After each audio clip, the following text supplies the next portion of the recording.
បាទសួស្តីកូនទាំងអស់គ្នាចឹងថ្ងៃនេះយើងត្រឡប់មកវិញនៅការបង្រៀនដំណោះស្រាយគណិតវិទ្យាចឹងថ្ងៃនេះយើងចូលទៅដល់មេរៀនថ្មីហើយគឺជាមេរៀនដែលមានឃ្នាបនិងវងកញ្ចក់ហើយនិងប្រមាណវិធីខាងក្រៅចឹងមានន័យថាយើងចូលមេរៀននេះគឺមានចម្រុះមានទាំងមេរៀនចាស់មានទាំងមេរៀនថ្មីផងដែរចឹងលោកគ្រូសូមបង្ហាញតកតងទៅនឹងមេរៀនខ្លះ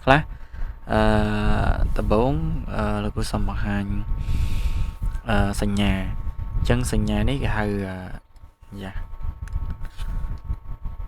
បាទសញ្ញានេះគេហៅថាបើកឃ្នាបហើយសញ្ញានេះវិញគេហៅថាបិទឃ្នាបបាទបើកឃ្នាបបិទឃ្នាបបាទអញ្ចឹងយើងមានសញ្ញាចាស់របស់យើងគឺបើកវងកញ្ចក់បិទវងកញ្ចក់បាទអញ្ចឹងសញ្ញាទាំងអស់នេះយើងនឹងយកមកប្រើប្រាស់ទាំងអស់នៅក្នុងមេរៀននេះបាទឥឡូវយើងចាប់ផ្ដើមទៅទាំងអស់គ្នាតែគ្រាន់តែវងកញ្ចក់វាតូចជាងឃ្នាបហើយឃ្នាបធំជាងវងកញ្ចក់បន្តិចណាហើយឃ្នាបគឺវានៅតិចវានៅតូចជាងខាងក្រៅអញ្ចឹងដើម្បីដោះស្រាយលំហាត់ប្រភេទនេះដំបូងកូនត្រូវធ្វើក្នុងវងកញ្ចក់នេះមុនបាទនេះធ្វើក្នុងវងកញ្ចក់នេះមុនបាទធ្វើក្នុងវងកញ្ចក់នេះមុនរួចកូនធ្វើក្នុងវងកញ្ចក់នេះមួយទៀតបានកូនធ្វើក្នុងឃ្នាបអញ្ចឹងមានន័យថាអានេះទី1អានេះទី2ហើយអានេះទី3ហើយនឹងចុងក្រោយនេះទី4បាទអញ្ចឹងដើម្បីដោះស្រាយលំហាត់នេះកូនអនុវត្តតាមដោយនៃការគូសរបស់គ្រូអានេះទី1អានេះទី2អានេះទី3អានេះទី4បាទអញ្ចឹងដំបូងនេះលោកគ្រូសុំគូសឲ្យអញ្ចឹងទៅចាំលើកក្រោយទៀតលោកគ្រូលេងគូសហើយបាទអញ្ចឹងទី1នេះគឺកូនយក54គុណនឹង35បាទរបៀបអានបើសិនជាកូនអត់ចេះអានលោកគ្រូអានឲ្យស្ដាប់ក235បូកនឹងបើកឃ្នាបបើកវងកញ្ចក់554គុណនឹង35បាទបិទវងកញ្ចក់បូកនឹងបើកវងកញ្ចក់120គុណនឹង15បិទវងកញ្ចក់បិទឃ្នាបតើស្មើនឹងប៉ុន្មានឥឡូវដើម្បីដោះស្រាយលំហាត់នេះលោកគ្រូបានបញ្ជាក់រួចហើយធ្វើអាទី1នេះមុនហើយនឹងទី2មានន័យថាធ្វើក្នុងវងកញ្ចក់មុនរួចសិនវងកញ្ចក់ទី1 54គុណនឹង35អញ្ចឹងលេខគុណលោកគ្រូសូមដាក់លេខត្រង់នេះបាទ54គុណនឹង35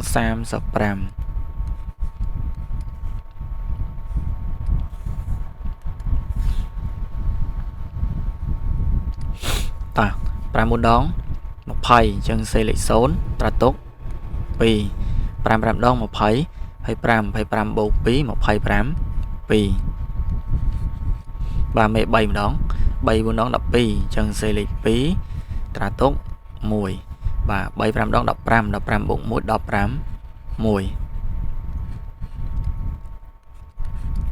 បាទរួចយើងធ្វើប្រមាណវិធីបូកសូមខ្ញុំឲ្យបូកទម្លាក់7បូកនឹង2បាន9បាទ7បូកនឹង6បាន5 3 1ខ្ញុំឲ្យបូកទម្លាក់ចឹងយើងបានចម្លើយ1890មិនដល់ចប់ទេយើងគុណប្រមាណវិធីនេះមួយទៀតបាទប្រមាណវិធីទី2គឺ120បាទគុណនឹង15 50 ដង0 5 2 ដង 10ត្រាទុក1 5 ម្ដង 5 បូក 1 5 1 មេ1 1 0 ដង 0 1 2 ដង 2 1 1 ដង 1បានទេបូកសូមឲ្យបូកទម្លាក់0បូក0 0 2បូកនឹង6បាន5 3 1ខ្ញុំឲ្យបូកទម្លាក់ចឹងលេខទាំងពីរនេះភ្ជាប់គ្នាដោយប្រមាណវិធីបូកដោយសារតែទី3នេះគឺយើងធ្វើប្រមាណវិធីទី3គឺបូកប្រមាណវិធីទី3នេះគឺបំបត្តិគ្នាបចាឥឡូវយើងចាប់ផ្ដើមយកលេខនេះបូកលេខនេះចឹងលោកគ្រូបានលេខណាមុនដាក់មុនទៅប៉ុន្តែប្រមាណវិធីបូកអត់មានបញ្ហាទេចឹងលេខនេះមុនចឹង1890បូកនឹង1800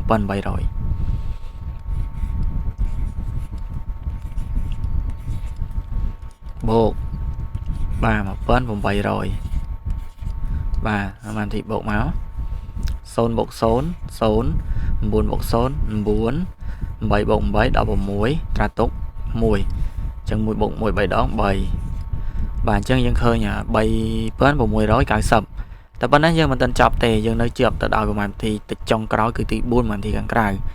បូកនឹង235អញ្ចឹងដោយសារតែ235នៅមុនដាក់លើបានប៉ុន្តែដោយសារតែលេខនេះគឺជាផលបូកអាចត្រឡប់គ្នាបាន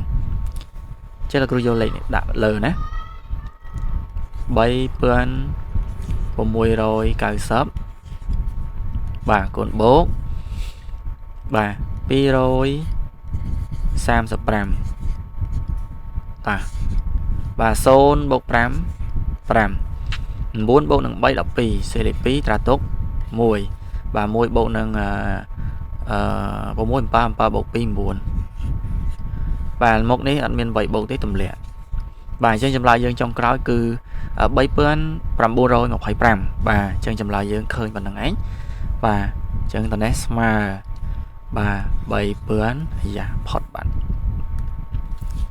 បាទ3925